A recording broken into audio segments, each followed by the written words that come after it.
that that music was really intense for the intro and like a little bit more serious than I was going for, but I could not find anything that I was like hearing in my head that was not copywritten. So hey guys, what's up? Welcome back to my channel.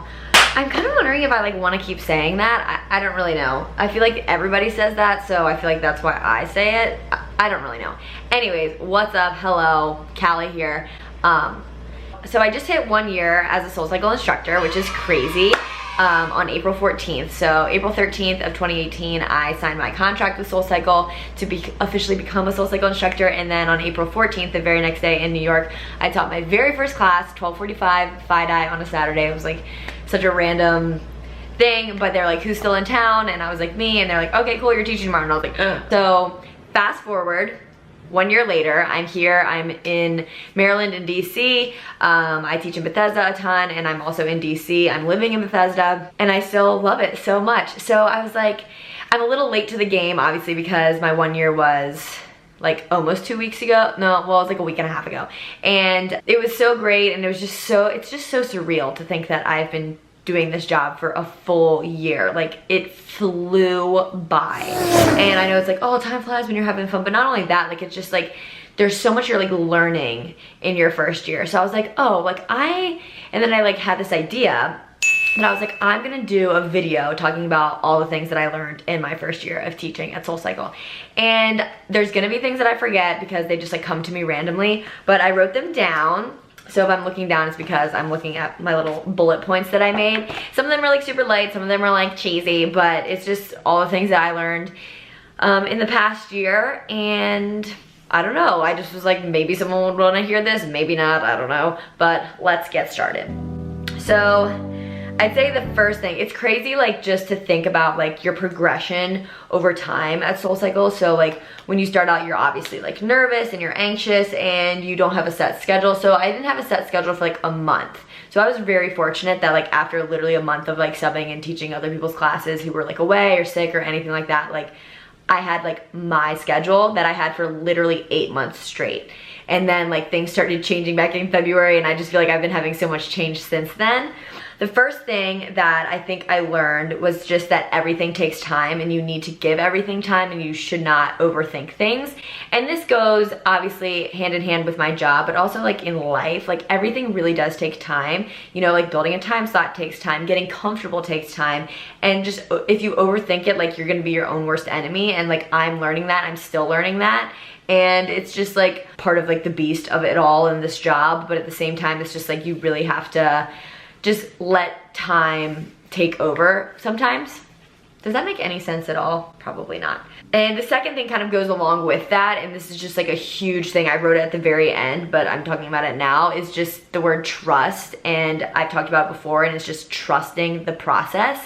I think like people just think that once you become a Soulcycle instructor, like you're set, and it's like, no, like that's when the actual work starts to happen. That's when you actually start to learn. That's when you actually start to grow, and you really have to trust what's going on. Like if your class is small, like you have to trust that you're gonna like do everything that you can to make sure that you build it, or really have to trust everything. And aside from like all the like classes and all that stuff, you have to trust yourself and what you're doing and the choices you're making, because we're in charge in that room, you know what I mean? And it's like, we're in charge of giving you a good workout, we're in charge of giving you a safe space, and we're in charge of the energy. Like there's so many things that go through my mind in a class that you probably wouldn't even think of, which obviously we're like trained, so like shout out to the training team on that one. But just trusting the process, trusting that you're exactly where you're supposed to be, trusting that you're doing what you're supposed to be doing, and trust that like you're in charge and you can, or I can do what feels right to me, and trust that that's okay. Is this making any sense at all? Now I'm like, is this video a bad idea? I don't know. Anyways, but a lot of people who follow me obviously follow me because of Soulcycle. It's not obvious, but they do. I just feel like people might be curious to hear this. Another thing that I learned this past year is it's so important to get uncomfortable. I talk about it in my classes all the time. They're probably like so sick of hearing it, but like getting uncomfortable is like the best way that you're gonna learn. It's the best way that you're gonna grow.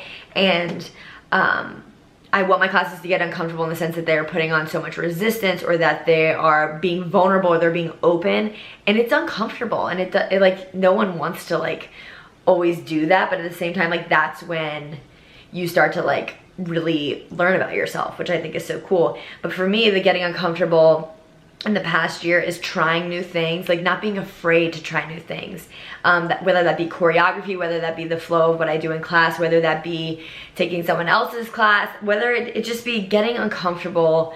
And maybe it's like the way I'm teaching a certain day or how I approach a certain class. Like I need to make sure that I'm getting uncomfortable, because like when I'm feeling uninspired, like that's when I decide like, okay, I'm gonna do something that doesn't feel right to me and just see how it goes. And that kind of goes along with the word trust. Like if it doesn't work out, okay, I know. And if it does, like great, I have something new. Getting uncomfortable is a huge thing for me. And it is, like if you think about it, like in a way, like you have to kind of embrace the discomfort and like lean into it. Okay, these are like all so heavy. I have a few that aren't. Another one is just like being vulnerable is good in class. And I learned that about myself. I'm not talking about writers. I learned for me, like when I'm having a shitty day or when I have a lot of crap going on in my life like I have recently, it's okay to take that into class. And it's better to take that into class than to like fake it. And I think that I've learned that I like to be tough. I like to give you a really hard workout, but like some people, like sometimes I just go in and like it doesn't feel like a great class. Like there are times where I come out of class and I'm like, ew, I hated that. And it's nothing that like the writers did or anything like that. It's just like I didn't like the way I executed things, or like it's just like anything you do. Like sometimes it just feels off. And it's just being open, being vulnerable is good for me to like just kind of like lay it all out there, let people know how I'm feeling, and it usually resonates with more people than I think that it would. So I learned in the past year, it's good to be vulnerable and it's okay to be vulnerable in every sense of the way, in and out of that room. Oh my God, I have learned about the power of sleep, the power of food, and the power of recovery. This job is insanely demanding on your body, and it's also insanely demanding on your mind. So recovery has been huge, and I will be the first to admit I have not been the best with it at times, like with stretching outside, foam rolling, like massage, like all of that stuff. I have not been the best about it, and like I'm like, oh, I'm so used to it, like feels, and then like you feel fine until you don't feel fine. So I have just really learned about the fact that I need to get good amount of sleep all at once. I've learned in the power of napping. I was never ever a napper until this job, but I have to do it now to literally survive, it feels like. And food, just fueling your body. There are times where I know that I am not eating enough and it's not good, and like I can feel it when I teach. And then it's just what you're eating too. It's just like I have never felt more so like what I'm eating like in direct correlation with how I feel doing physical fitness. I know that sounds funny, but it's just the way it is. So I've really learned in the power of that. And then also with that, I've learned to really never doubt like the power of sweat, like the power of endorphins and working out, because it's just so crazy. Like I kind of said before, like being vulnerable, being open. When I'm having a terrible day, or when I'm going through things, or when I'm stressed, or when I just feel like blah, like I still have to show up to work. And something always happens in that room that makes me leave feeling better. And I think we all know that, like, oh, working out just makes you feel better. There's never a workout you didn't regret, all that dumb stuff. But it's not that it's dumb, but it's just like I've really learned that sweating it out and just working hard like really does do things for your mind, obviously your body, but more so your mind. Just to never ever doubt like how working out can positively affect you and your mood and your life. Another thing, which I mean I've always really been about, but it's just like inevitable here, I feel like, is like to just do me. I've learned in the past year to do me, to be me, and like not try to be anybody else. And like, not that I've ever tried to be anybody else. I would never try to be another instructor, because that's not who I am. And I wouldn't even know how to do that, to be honest. Like obviously there are instructors that you look up to, who I have instructors who are my mentors. I have instructors who inspire me, but it's never that I want to copy them or be them. I want to be like them, if that makes sense, or create a community like them, or provide a workout like them, sure, but I don't want to be them. I think we all find our own riders in our own way, and I think like huge advice that I got, I don't even know who said it. I mean, obviously everyone's like, be yourself, but it's just like, Sunny's always telling me like, you just like trust what you're doing, like all this stuff. And I'm like, okay, like I have to just like lean into that and trust that and be myself, because the people who like me and who enjoy my class are gonna be the people who are coming back, and sometimes you're gonna come and I'm not gonna be for you, and that's fine. Like I totally get that. So I think that's a huge thing I learned this year in the Soulcycle world, is just to be exactly who I am, play exactly what I want to play that feels right to me, do a workout that feels right to me that I want to give to you, and be me. Because why would I try to be anybody else? Because in the end, like that's not how I'm gonna have success, because you can only be a poser for so long, you know what I mean? Damn! But there's that. Another thing I've learned is that fans are not necessary in class. You may hate me for saying it, but it's so funny. When I first started, I was like, I'm gonna be so nice and I'm gonna turn the fans on at the beginning of class, all of them. Psychotic. Why would I do that? Obviously people, like when they sweat a lot, they're like, oh, this is a killer workout. Not that the workout's never not killer, but I've just learned like the sweatier the room, the foggier the mirrors, like the harder people have to work, and I love it. So I have learned that in the past few months. I kind of like started playing with turning off the fans, and now it's like crank up the heat. I have learned that fans are not necessary, and don't let that scare you from class. If you ever ask me to turn on a fan, obviously I'm gonna turn on a fan. Oh geez, community. I mean, I think Soulcycle is known for its community, but I've really learned this past year on the instructor side what community can mean. Just the love and support that my riders have shown me this past year, and just either it's somebody who rides with me a lot or has consistently rode with me, or somebody who's even taking me for the first time and they're like nice enough to come up to me after class and say something. Like that means so much to me. But not only that, it's just like the community I see when we're riding. I think a lot of people come into the class for individual reasons, but then something happens in that room, and when it does, it's so special when everyone just starts working together and creating energy together.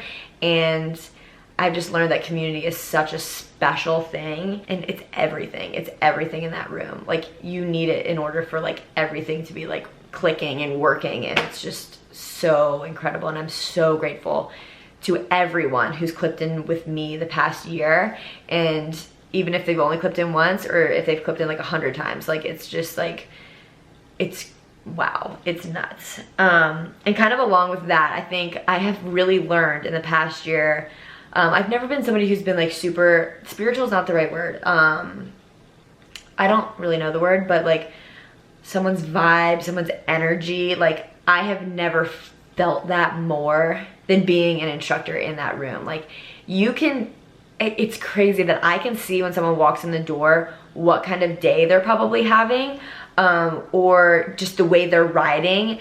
It's, the energy's weird, it's crazy, and it's like, wow. And then I'm always telling my class, like, I need energy from you. Like it literally is a give and take always. Like I throw out so much energy, and a lot of people say that to me. They're like, you have so much energy in class. And I'm like, yeah, but like we like bounce it off of each other. And I think I've just learned in the past year, like vibe and energy is huge, and you want it to be positive, you want it to be good, you want it to be strong in that room. And it's like so cool and special when that is like up here. Like it's crazy.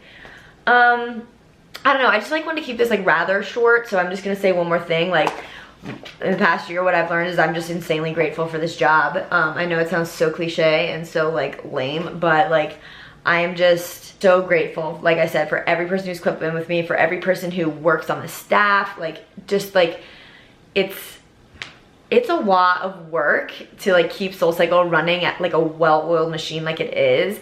And there's a lot of people behind the scenes that never get thanked and never, you know, are really seen. And that's like upsetting to me, because as instructors we see it all. Like the cleaning staff, they bust their ass, like front desk and ASMs and managers, like and people like corporate, like everything. Like there's so much work that goes on behind the scenes to create this environment that is Soulcycle.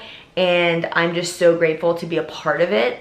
And I'm so grateful to love my job. You know what I mean? Like I think I never ever take it for granted. It's just, it's a really crazy thing to go from somebody who dreaded their job like every day to someone who just like wakes up and like, I don't have a lot of stress around my job. Obviously there's the stress that comes with the job, like always, but like truly at the end of the day, I can go to sleep happy and wake up happy because like I know I am like right where I'm supposed to be doing what I'm supposed to be doing, and like I'm extremely grateful for that. I'm extremely grateful for this company. I'm extremely grateful for just the riders. Like it's so like cheesy, but like the people who show up to these classes, whether it doesn't matter for what reason, like they come in there and they work and they give, and it's just like so cool to be a part of, and I just feel so lucky to have made this my career.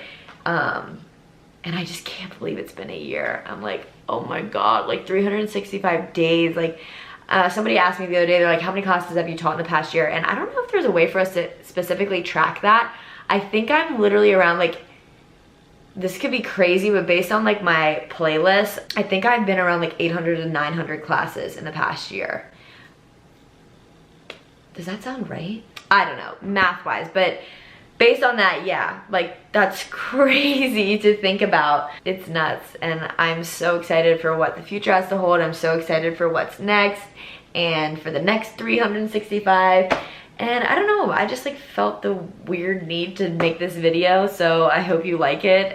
If so, please subscribe below. You guys know the deal. Hit that button.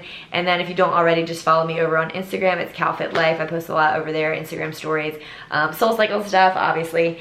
And I think that's it. So thanks so much for watching. I know this was like such a random sit down video, but I was like, let's do it today. If you guys have any questions about Soulcycle, if you're a rider, comment below, like whatever you want to do. Thank you guys so much for watching, and I'll see you for the next one.